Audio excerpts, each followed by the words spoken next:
எங்கட உள்ளம் பலவீனப்படுற பல கட்டங்கள் இருக்கும். இப்போ உதாரணமாக ஒரு மனிதனுடைய உள்ளங்கள் எப்போ அல்லாஹ்வோடு உள்ள தொடர்பு சீராக இல்லையோ, அல்லாஹ்வோடு உள்ள தொடர்பு குறைய குறைய உள்ளம் பலவீனமாகும். அல்லாஹ்வோட தொடர்பு குறைய குறைய குறைய நீங்கள் பாருங்கள், உங்களோட வாழ்க்கையில் தொழுகையில் குறைபாடு, இபாதத் செய்கிறதுல குறைபாடு. நான் ஏற்கனவே இப்படி இருந்தேன், எப்படி நான் தொழுகிட்டு இருந்தால் இப்போ ஈமான் இபாதத்தில் குறைபாடு. நான் எப்படி குர்ஆன் ஓதிட்டு இருந்தேன், இப்போ கொஞ்சம் குறையுது. இப்போ உங்களோட உள்ளம் பலமாக இருந்த உள்ளம் பலவீனமாக மாறும். இப்போ உங்களோட உள்ளத்தில் அல்லாஹ்வோடு உள்ள தொடர்பு அந்த சீராக இல்லை என்றால் உங்களோட தீர்மானங்கள் எல்லாம் அல்லாஹ்வை சார்ந்து இருக்காது, உலகத்தை சார்ந்து இருக்கும். இந்த உலகம் பார்க்குற தீர்மானங்களாக தான் இருக்கும். அப்போ எனவே இந்த மனிதன் அல்லாஹ்வோட தொடர்பாக அவனுடைய உள்ளத்தை சீர் செஞ்சு அல்லாஹ்வோட தொடர்பாக அவனுடைய தீர்மானங்கள் எல்லாம் பக்குவம் தெரியும்.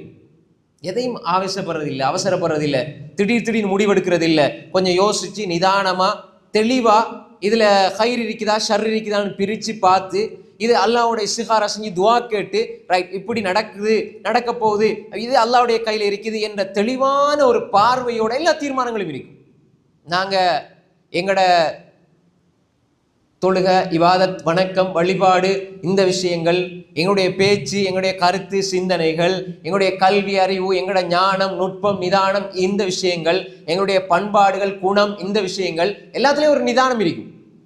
திடீரென்று ஒரு மனிதன் உடனே சொல்லப்படுறதுக்கெல்லாம் மாறுறான் என்று சொன்னால் அவனோட உள்ளத்தில் இன்னும் பலம் போதாது, அவன் பலவீனமாக இருக்கிறான். அவனோட உள்ளத்தில் பலவீனமாக அவன் இருக்கிறான். அப்போ அந்த மனிதன் பலவீனமாக அவனுடைய உள்ளம் இருக்குமாக இருந்தால் யார் எதை சொன்னாலும் அதற்கு அவர் ரியாக்ட் பண்ணுவார். இப்போ உதாரணமாக தொழுதுகிட்டு வெளியே போவார்.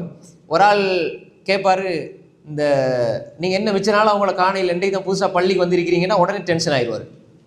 என்ன சொல்லுவார், நான் பள்ளிக்கு வருவேன், வராமல் இருப்பேன், அப்படி இப்படின்னு பேச ஆரம்பிச்சிடுவார். உண்மையில் இந்த இடத்துல எப்படி போகணும்? அல்ஹம்துலில்லாஹ், அவ்வளோதான். அவர் தெரிஞ்சதை சொல்கிறாரு, அவர் யோசிச்சதை சொல்கிறாரு. இப்போ நான் அவருக்கு எந்த பதிலும் சொல்ல வேண்டிய அவசியம் இல்லை. இதுக்கு ரிப்ளை பண்ணி நம்மளை நாம் ப்ரூஃப் பண்ண வேண்டிய அவசியம் கிடையாது. நல்லா விளை கொடுங்க. எல்லா கட்டத்திலையும் எல்லா இடத்துலையும் என்னை பற்றி ஒரு ஆள் ஒரு விஷயம் சொல்லிட்டாருன்னு சொன்னால் உடனே உணர்ச்சி வசப்படுறது, எமோஷனலாகி பேசுறது, இதெல்லாம் எங்களோட உள்ளம் பலவீனமாக இருக்குது என்பதனுடைய அடையாளம். சில விஷயங்களை அதை தெரியாமல் இருக்கணும், கண்டுகொள்ளாமல் இருக்கணும். இது எனக்கு தெரியுதுன்னு கூட அவங்களுக்கு தெரியறத காட்டிக்கொள்ளக்கூடாது. இந்த விஷயம் நமக்கு தெரிஞ்சா கூட நமக்கு தெரியும் என்பதை கூட காட்டிக்கொள்ளக்கூடாது. அப்படி நீங்கள் வாழ்வீங்களாக இருந்தால் அவங்களோட உள்ள பலமாகிட்டே போகும். எல்லா விஷயம் லேசாக கடந்து போகலாம்.